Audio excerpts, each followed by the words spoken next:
Hey, what's up? This is Comments and Criticisms. Today I'm going to be sharing some comments and criticisms on extremism, extremists, extreme people, specifically the accusations against MGTOW of being an extremist. Now, I don't believe just because something is extreme that it is necessarily bad, okay? Now, I think there are some things which are extreme which are bad. There are some things which are extreme that are good. Some people consider things extreme, others might consider them mild, normative, or a-okay. Now, I'll give an example from my personal life. I am a vegan. I eat a vegan diet. That is pretty extreme, comparing myself with most of the population. They eat an omnivorous diet. I eat a herbivorous diet. Maybe only 2% or less of the population do that. A completely herbivorous diet. That's quite extreme. Does that mean it's a bad diet? Well, maybe it's not the diet for you. Maybe you don't subscribe to that. But could you call it a bad diet just because it's extreme in the sense that a pretty small minority of people are doing this behavior? No, I don't think so. So I guess what we'd call that is the fallacy of the majority, or the democratic fallacy, that because most people are doing something, therefore, it's normative, therefore it's good, and people who are a minority, they're deviants, they're doing something that's a bit different, that's extreme, that's bad. Let's deal with that. So that's off the table. That's dumb shit, okay?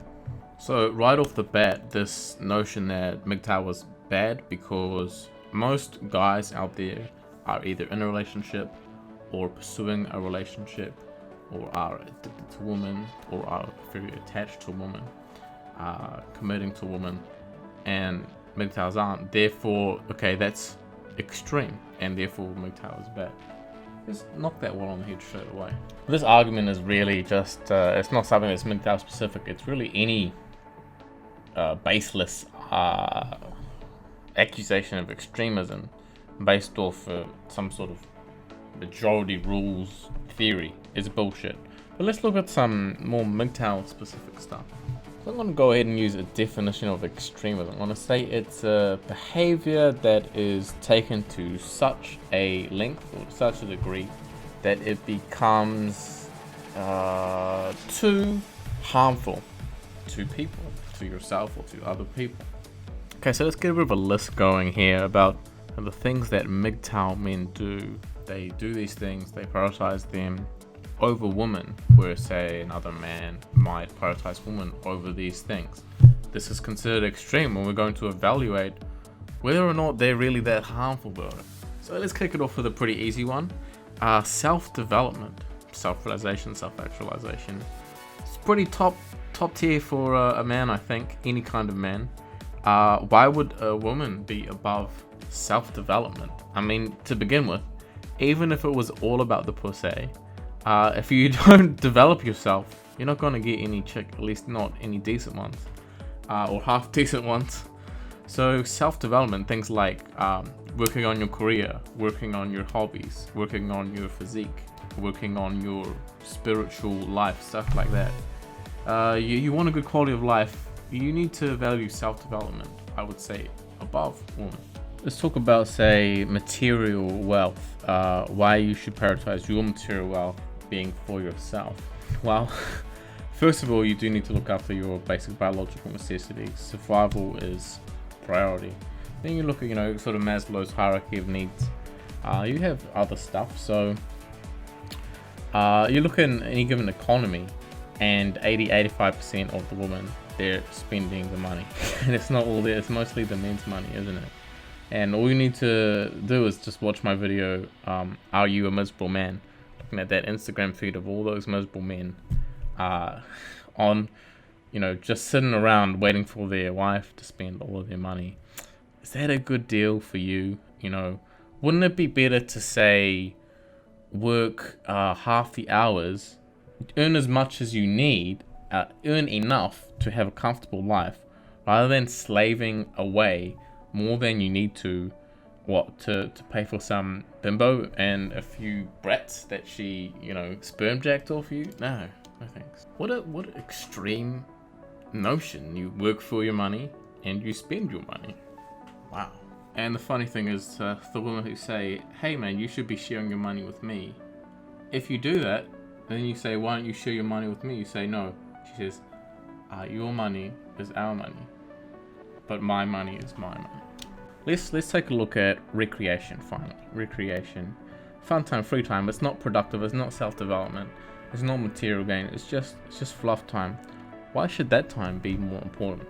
Well, I think first off, play is not just recuperating time so that you can just be an efficient person and be productive. I think play is good for the sake of play, but why should self-play, no pun intended, no sexually intended, be more important than playing with women?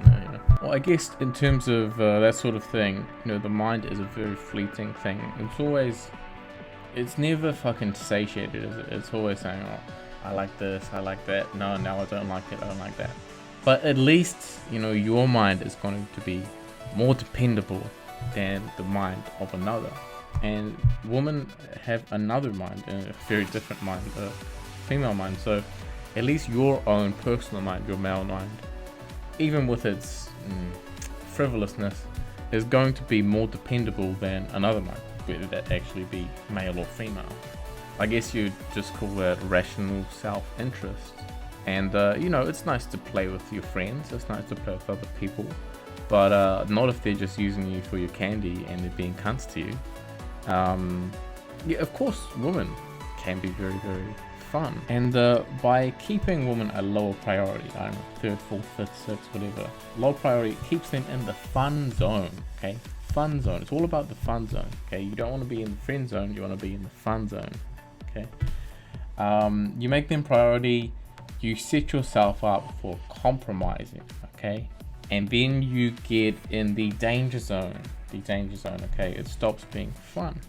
And what the irony is that when you're getting into that danger zone, compromising more, you're having to sacrifice all the other things that are going below the woman, your self-development, your career, your recreation time to yourself. All those get sacrificed, and the irony is that makes you less attractive to her.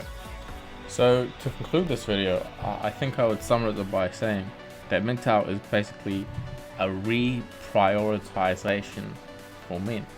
Not necessarily getting rid of women unless you're in full monk mode, but all these things we do is simply just, we're shuffling the deck a bit. We're shuffling the deck and saying, you know what, well, self-development, that's really an ace, that should go on the top. Building my career, yeah, that's more like a king or a queen, and you're not a queen, so you're a fucking 5 or a 6 at best. So you're not a top card. You're not high value. Why would I invest? That's not in my best interest. And everyone else is fucking at the poker game throwing out 3s and 4s. Like, yo, 3s and 4s, bro. Nah, I don't care if 99% of people are doing the dumb shit thing. I'm gonna do the proper thing. Well, not the proper thing. I'm gonna do what's best for me, what the best decision is, based on something else, be it morality, logic, knowledge, truth, rationality,